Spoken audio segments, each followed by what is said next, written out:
മണ്ണെണ്ണ പോലും നമുക്ക് റേഷൻ കടയിൽ കിട്ടാനില്ല. മണ്ണെണ്ണ വിറ്റൂടെന്നൊക്കെയാണ് കേൾക്കുന്നത്. പക്ഷേ പെട്രോളും ഡീസലും വിൽക്കാം, മണ്ണെണ്ണ എന്തുകൊണ്ട് വിറ്റൂടാ എന്നും അതിൻ്റെ ഒരു റീസൺ മനസ്സിലാവുന്നില്ല. പെട്രോളും ഈ വാഹനങ്ങളിൽ നിന്നൊക്കെ വരുന്ന പുക എത്രത്തോളം മലിനീകരണമാണ് അതിനകത്ത് അടങ്ങിയിരിക്കുന്ന വാതകങ്ങളൊക്കെ. അപ്പം അതിനേക്കാൾ മാരകമാണ് ഈ മണ്ണെണ്ണ വെച്ച് കത്തിക്കുന്നത്.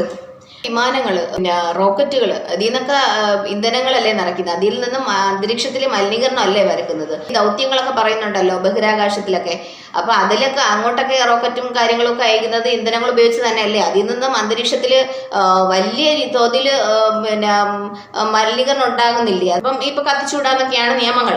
അപ്പം അന്ന് കത്തിക്കുന്ന സമയത്ത് ശരിക്കും പറഞ്ഞാൽ മാലിന്യങ്ങൾ കാരണമല്ലേ ഇപ്പം അഴയ്ക്ക് കുറേ എന്തോ കർമ്മസേനയോ അങ്ങനെ എന്തൊക്കെയോ സംഭവങ്ങളൊക്കെ ഉണ്ട്, അവരൊക്കെ വന്ന് എടുത്തോണ്ട് പോകുന്നത്. അതിനുശേഷം നമ്മൾ പോകുന്ന വഴികളിലൊക്കെ ശ്രദ്ധിച്ചാൽ മനസ്സിലാവും പല സ്ഥലങ്ങളിലും വേസ്റ്റ് കുന്നുകൂടി കിടക്കുക, സ്മെല്ല് വരിക പല സ്ഥലങ്ങളിൽ നിന്നും.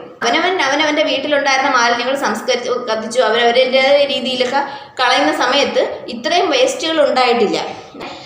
നമ്മൾ ഈ വേസ്റ്റുകൾ മാസം എടുക്കുന്നതിന് പൈസ കൊടുക്കുന്നു. നമ്മളല്ലല്ലോ അവിടെ പ്രോഡക്റ്റ് ഇറക്കുന്നത്. അപ്പോൾ ശരിക്കും പ്രോഡക്റ്റ് ഇറക്കുന്നവർക്കാണ് ഇതിനുള്ള പണിഷ്മെൻറ്റ് കൊടുക്കേണ്ടത്. ജനങ്ങൾ കഷ്ടപ്പെട്ട് കാശ് ഉണ്ടാക്കി ജോലി ചെയ്ത് അധ്വാനിച്ച് കാശുണ്ടാക്കി അത് പോയി വാങ്ങിക്കുന്നവനാണ് ഇവർ പണിഷ്മെൻറ്റ് കൊടുക്കുന്നത്. എന്താണ് മാസം 50 രൂപ.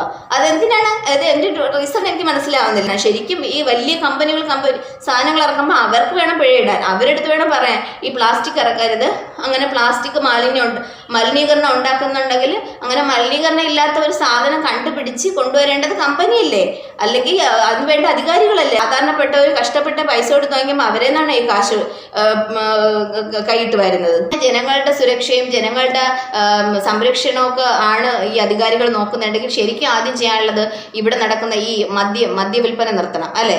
ശരിക്കും മദ്യം കൊണ്ടും ആണ് പ്രധാനമായിട്ട് ഇവിടെ അപകടങ്ങളും അക്രമങ്ങളും ഒക്കെ ഉണ്ടാകുന്നത്. അത് നിർത്തണ്ടേ? അങ്ങനെയാണെങ്കിൽ മദ്യമൊന്നും എന്തായാലും ശരിക്കും നിർത്താൻ പോകുന്നില്ല എന്ന് നമുക്ക് നന്നായിട്ട് അറിയാം. കാരണം എന്ന് വെച്ച് കഴിഞ്ഞാൽ അതിൽ നിന്നൊക്കെ അധികാരികളും കമ്പനികളൊക്കെ കോടികളല്ലേ സമ്പാദിക്കുന്നത്. അപ്പോൾ പിന്നെ അത് നിർത്തും. അപ്പോൾ അതിൽ നിന്ന് നമുക്ക് മനസ്സിലാക്കാം ഇവരാരും ജനങ്ങളുടെ സുരക്ഷിതത്വമൊന്നും അല്ല നോക്കുന്നതെന്ന്.